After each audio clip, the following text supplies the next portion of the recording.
This is a fill-in talk. Arnie couldn't make it. He was going to do the text mode talk. I was actually looking forward to that one, but I'm filling in with XMPP for paranoid people. Everybody has one of these slides, so I'm going to have one. I'm a hashtag beta tester. I'll be talking about that later. I also run a Tor relay, just to get the shirt honest, and a bunch of bridges.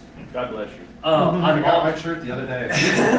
I'm also a big fan of anti-art, which is why I was looking forward to Arnie's talk. And then just because we had an incident this year with an NSA speaker who canceled pretty much because my handle is NSAKEY. Yeah, that actually happened. They are more afraid of me than I am of them, apparently. I feel like putting in every presentation I do from now on that I am not affiliated with the NSA. That's what you want us to think. Yeah, it's a double bluff. Hey, how about a different name? No. Let them change their name. Although there are several thousand NSA and GCHQ code names I could go with, just to keep trolling. Which leads me into the next bullet point. I did troll John Schindler on Twitter.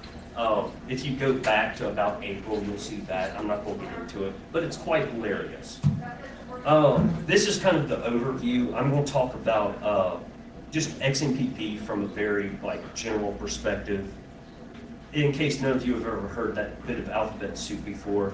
And then I'll talk about my actual XMPP setup, which was modeled after OTR.im, which I'll get into later. And then I just tell you what I told you about at the end.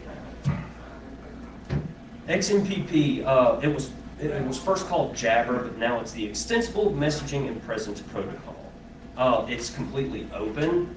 The first Jabber server implementation is JabberD, which was released in 1999. And then there was actually a working group formed in 2002. Because of the word extensible, some of you probably figured out that XML is heavily involved, and it is. More of a tell you what I'm going to tell you slide. What it is, I think I kind of covered that. Pros and cons of the protocol. More cons of the protocol because, let's face it, it's kind of disgusting.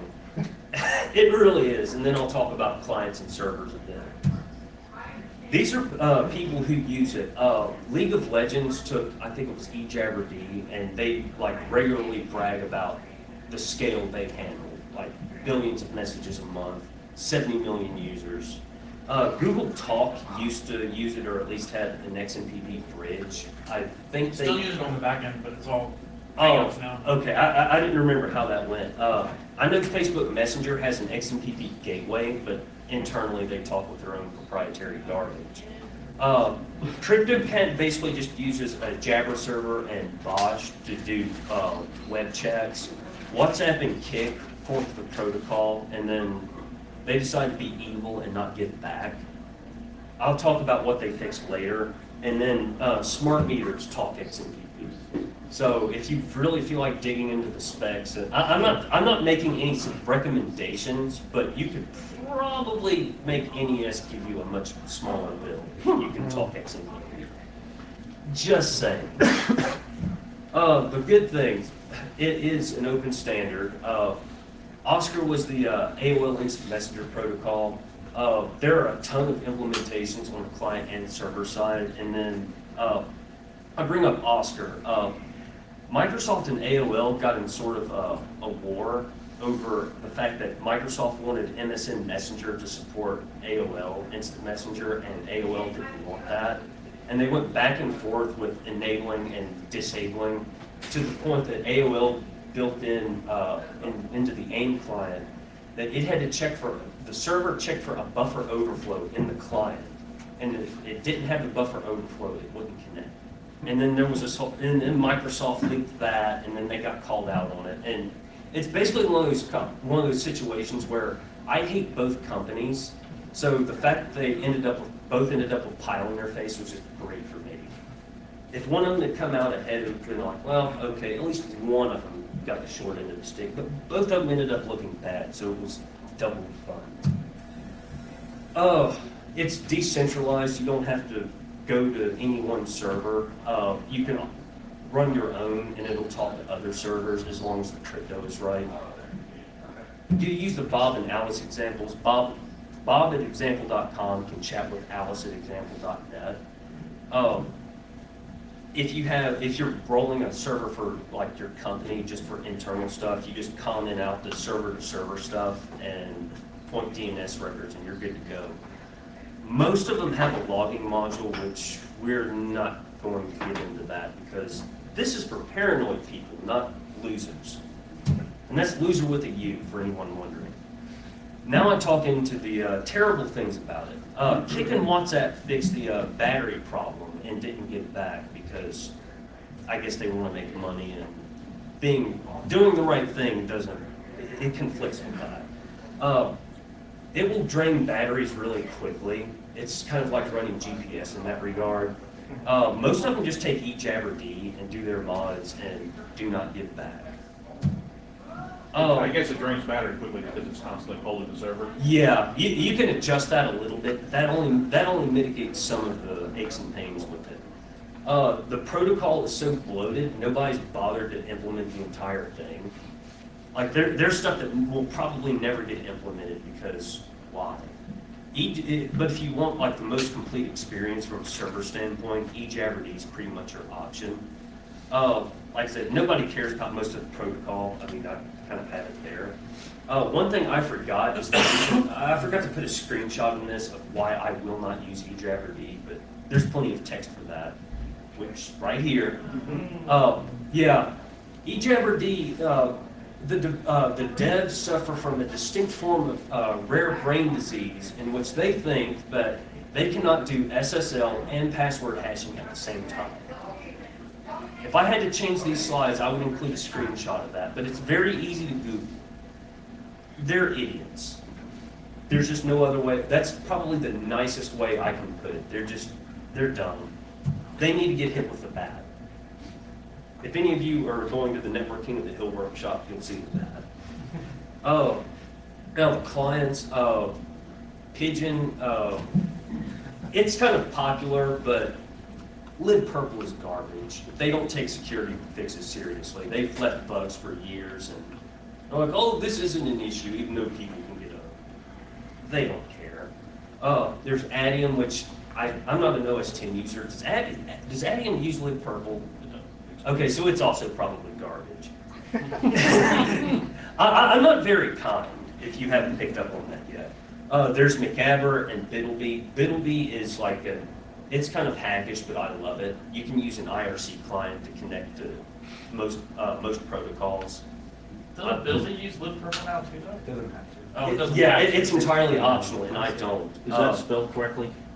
What? Biddleby? Yes. Okay. And then McAbber is basically a terminal client. It's not. It's BITLBE. Oh, okay. Well, sorry, folks. I didn't QA these. And then there's Check Secure for Android, and then there's PSI and PSI Plus, which I think pretty much only Russian Carters use, but that's neither here nor there. All right. Now we shift to where I just talked about putting in screws to the NSA or anybody else who wants to peep your packets. If you don't care about rolling your own server, I have at the bottom like jabber.ccc.de is really popular, but it's been around since '03 and too many people use it. So if it gets DDoS, there's a bunch of people who can't talk to each other. So spread out. The whole point is federation, so you don't have a centralized authority. So ccc.d is awesome, but don't use it. Rise Up, they're kind of hipsters. They have an invite-only system. I'll talk about mod OTR, I promise. OTR.in is what the rest of this was modeled on. They do really cool stuff. I never got to test Rose.io, and then Calix Institute. They're kind of on the same level as OTR.in. All right, there was an encryption manifesto for XMPP back in 2014. It mentioned forward secrecy, which, in my opinion, if you're doing encrypted communications and forward secrecy is not part of the picture, then what you're doing is a stupid joke and you should stop. Put on a clown costume while you do it, for all I care. Of course, having a CA is required. Let's Encrypt is about to become a thing. Hopefully that will disrupt things, I think is the buzzword people would say. All right. So you want your own server. This is more of a tell them what I'm about to tell them slide. I forgot to put bullet point in here because I modified these like in Alonka's talk like 45 minutes ago. But anyways, I'll talk about the elliptical curve stuff as well. That's the only thing worth mentioning that's not on here. Let's assume you're going to run a public server. Let's say it's a surveillance target. You had activist types using it, like say RiseUp, which is pretty much geared for activists. You can make the man's job harder. It's really hard, but it's not impossible. I'm just going to let that sink in. I did these before the whole Hulk Hogan Gawker fiasco happened, and now this is like funnier to me. And I have to explain the joke. The Five-Eyed Boogeyman is the Five Eyes nations, basically all like Canada, the U.S., UK, New Zealand, and Australia. They all kind of collaborate on mass surveillance. All right. What follows is kind of completely academic. If a .gov wants to ruin your day, they're going to. I'm sorry, you can't stop. If they decide they're going to own you, you might as well just give up. It's going to happen. The deck is really stacked against us normals because blatantly illegal stuff like the what was retroactively given immunity under the FISA Amendments Act of 2008. Yeah, they were tapping basically everything in the U.S. and the whistle got blown on it, and Congress passed retroactive immunity during an election, a presidential election at that. I think where I say the game is rigged, that's pretty much implied by what I said, but I'm just stating it in case any of you are like slow or anything. All right, general requirements. Force encryption, only good crypto, only new TLS versions, no weak ciphers, only use forward secrecy, and then I'll talk about the EC crypto. That's kind of an open research question, but I'll talk about that briefly. And then, in case none of that is good enough, we'll force off-the-record chats, which adds end-to-end encryption, so you don't have to trust the server. Kind of a nice thing to have. And then we'll throw in a Tor service. Disable logging is just fun. And then because of all the SSL settings, any clients will pretty much be forced to use newer software. And you can have something slightly old with this setup and it will not work. Which, that's kind of the point. It's kind of like taking a 2x4 to the loser's face and telling them, upgrade. Those XP won't cut it. I'm gonna need this much to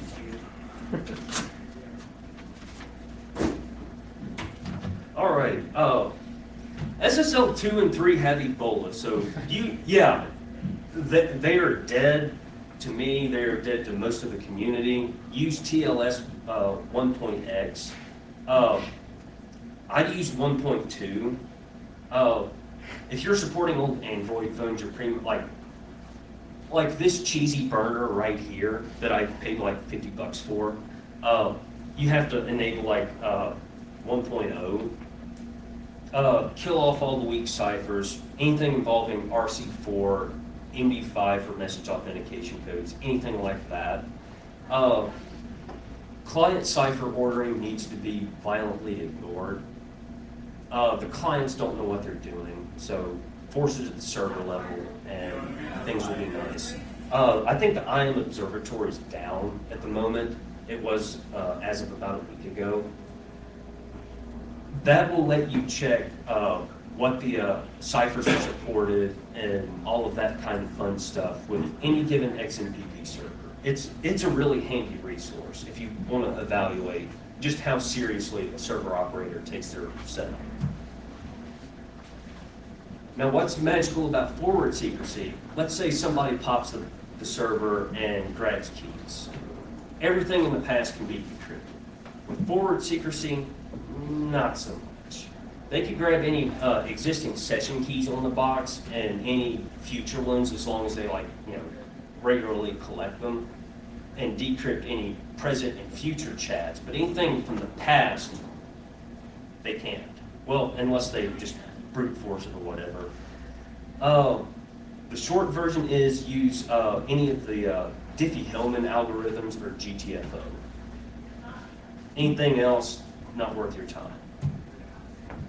Okay, this is where there's lots of tinfoil, and I even brought a paper that was published within the last week. This is what covers session keys. RSA just does the initial negotiation. By default, Prosody uses SECP 384R1, which, if any of you, has anyone heard about the NSA getting the notice out about quantum crypto and changing what algorithms are good for top secret information and so on? Do I have any hands on that? Okay, well, this specific curve is still good for that. I double checked that. So if you're okay with the curves, then you can just leave that alone. NIST has a bad reputation because of what happened in the last few years with Snowden disclosures. But what's interesting in this paper, a riddle wrapped in an enigma, I have it here if anyone wants to go through it. The curves were picked in the 80s and 90s, and the people who picked them were from the Information Assurance Division. The NSA didn't have its accident, which turned it into a comic book supervillain, until 9/11. So they didn't start trying to subtly backdoor things because they turned evil until after then.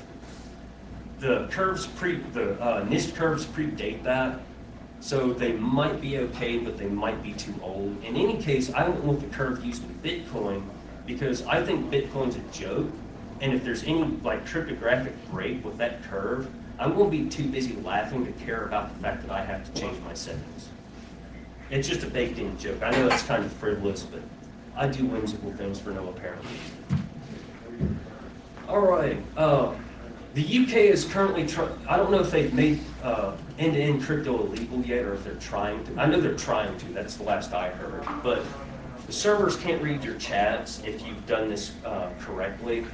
There's actually a mod you can install on eJabberD, which is also called mod OTR, that will man in the middle the OTR sessions. So really manually inspect the fingerprints. Yeah, that's how you know you're being man in the middle. You pretty much have a situation where your users don't have to trust you. OTR, I think it uses DSA, which is kind of scary, but it's still forward secrecy, so it's probably okay. But there's some hilarious brain confusion because mod OTR for Prosody is awesome for privacy, but mod OTR for eJabberD, I just explained that, and it's not very good. I'm just going to ignore that last bullet point. We'll move right along. Let's just say I'm not talking about the deprecated plain text protocol for moving files. This is what happens when someone sends you a message in Signal and they forget to make sure that the chats are not plain text. Don't be like this guy. This actually happened to me. I have an internet friend in Washington where consuming marijuana and things derived from it is legal, and I guess he got high and forgot to set up crypto when he sent me a text, and then he wondered what happened. And this is why we use OTR. This is probably still top secret, and no, I don't care. If you have a security clearance, sorry, not sorry. I should have put a trigger warning at the beginning. All this redacted stuff, I mean, you can see the non-redacted part, they couldn't decrypt anything. So OTR does work, or at least it did as of March 16th, 2012. All right, this is the part where I go kind of high level again and talk about I'll talk about logging and then what attackers do and don't get, and then there'll be stuff you guys probably don't care about after that. All right, government PR types like to say metadata doesn't matter. It's an activity record. They just, they're doing public relations damage control, so they don't spin it that way. Yet the CIA will say, metadata is good enough to send drones at people. So keep that in mind. Metadata kills. Seriously, no joking. Tor hidden services are your friend. It's not quite 7 proxies, but it's good. And this will come in play later, because if someone hacks the server that you're using and goes to get IPs, if you're using the hidden service, it'll show up as localhost. So that's like the last line of defense, I guess. They can't figure out where you are. They think you're hiding in the machine, like it needs a hacker inside sticker slapped on it. We'll also disable logging, because there's no reason to keep logs really, other than debugging stuff. And if it's in the U.S. and they can send a subpoena at you, you can go, oh, sorry, I don't keep logs. Bye. Now, let's say if you're using my GitHub project for this, there is one, by the way. Let's say you get hacked. They'll get the private key and any session keys, currently connected users and their IPs, frequency of messages sent, any buddy list, contact names, that sort of thing, and of course password hashes. Don't reuse passwords. Don't knowingly use anything that stores passes in clear text. XMPP.net will tell you what server it runs, and if you're not going to roll your own, if you see eJabberD, run. Just keep running. Oh, okay, I guess that's enough there. What they don't get are past session keys, message content, of course, no server logs, and then any other, they don't get disconnect and reconnect times unless they're sniffing the traffic going to the box. Oh, and something else, this is also a recent development. If you have example.com talking to example.net, that someone that's like a global adversary can see that those two servers are talking to each other. There's a module called mod onions that'll do all of that over a hidden service just to frustrate traffic analysis even further.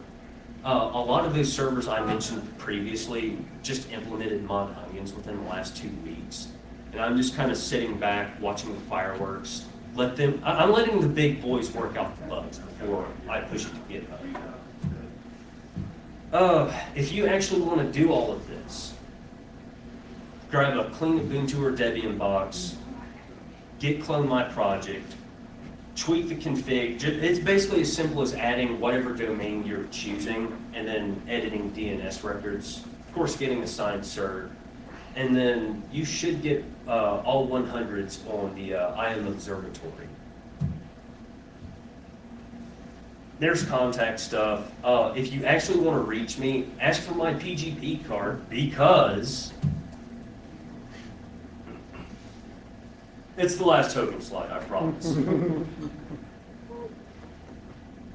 Don't verify key fingerprints over Jabber. Do it over another medium. And I just realized I've been too far away from this. Here are other references. I've had everything's had little numbers all throughout. I actually wrote a guide that needs slight updating for anybody who wants to know the guts of what I did and wants detailed explanations. I actually broke all of that out.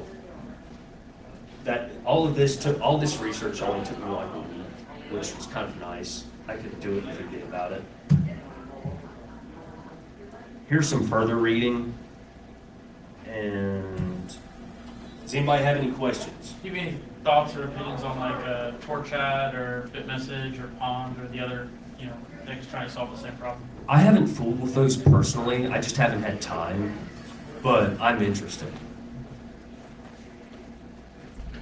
So I used eJabber at one point. I came into a place and was handed eJabber. Okay. And quickly saw the problem that you're referring to with the passwords. I moved to a daemon called OpenFire. Have you seen that? I have. And thoughts? I haven't used it. Okay. I went with Prosody because it looked simple enough. Okay. This did everything right, and you could do all the encryption right, but it also had a web interface that made it easy for non-people to administer. Yeah, I'm one of those people, give me Unix tools or give me Understand. dev. Yeah, I'm one of those weird people, if web browsers didn't require GUIs, I would just run a terminal at all times. Okay. Anybody else? What do you got? All right, so Alice is talking to Bob. Yeah. Bob has had the rubber hose treatment by somebody and now is compromised.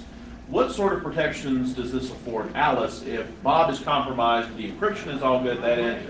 What is being obfuscated from Bob about Alice over XMPP and the security? If Alice is using a Tor hidden service on her end, then there's that. There's no location stuff unless you told Bob something. And hopefully Bob didn't behave in narc-like behavior like all the previous chats. But pretty much it goes back to endpoints being full of failure, which is why in a certain threat model, you would think the server would get owned and then they go, oh, we have all these endpoints, let's hack each one individually that we think we have that's worth targeting. Hidden service would help mitigate some of that, but if Bob gets owned by Eve and Eve can read all of their chats, then it's game over. I mean, like I said, it's not perfect. I mean, if Eve and the NSA want to come to Alice and Bob are toast.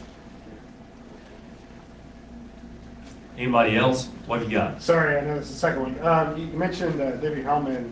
You have any comments on the NSA and owning all the Diffie-Hellman common crimes and possibly setting those as a security model? Yeah, I think that I haven't had nearly enough caffeine to adequately answer that question. This beautiful paper probably does. Okay. If you want to thumb through it, it's like 20 pages, all one column. Well, I know the answer. I mean, but that's okay. Thank you. Oh, please enlighten us, seriously. Well, so basically there's, and the way Diffie-Hellman works is there's known primes, and basically everybody was using the same primes in OpenSSL and common libraries. And so what they did is they basically rainbow tabled all those primes. And so they've been breaking Diffie-Hellman for years. This was recent research, right? It was recent, well, Okay, well, I mean, speculative that that's what they're using, but a lot of people think that's what they're using. okay, well, my official excuse for not being up to speed on that is I was helping organize this beautiful Fair con. enough. It's taken up like all of my free time for the last 3 months. Right. So in short, if you're using perfect forward secrecy with Diffie-Hellman, generate new primes. As simple as that. Generate new primes, Or folks. use primes bigger than 1024. Wasn't it something like 90% of the top 100 Yeah, it's a lot. companies were using Prime? So just. It's the default setting. And it's very expensive to do that, but when it gets 90% of the internet's traffic. Oh, yeah, then it's definitely worth it. A $15 billion data center. Right. Totally good to go. Anybody else have anything? Along the lines of the problem on the client side being compromised, are you aware of any clients that take any extra steps to make sure that there's no leakage on that side? I mean, you could use like hardening wrapper. I think it has like a little sub program to check for build flags and stuff like that. Help with certain classes of things. Clients are kind of a messy subject. I mean, it's a beautiful disaster. Just run the minimum software you have to. That's the only real recommendation I can make that is even remotely accessible to normal users.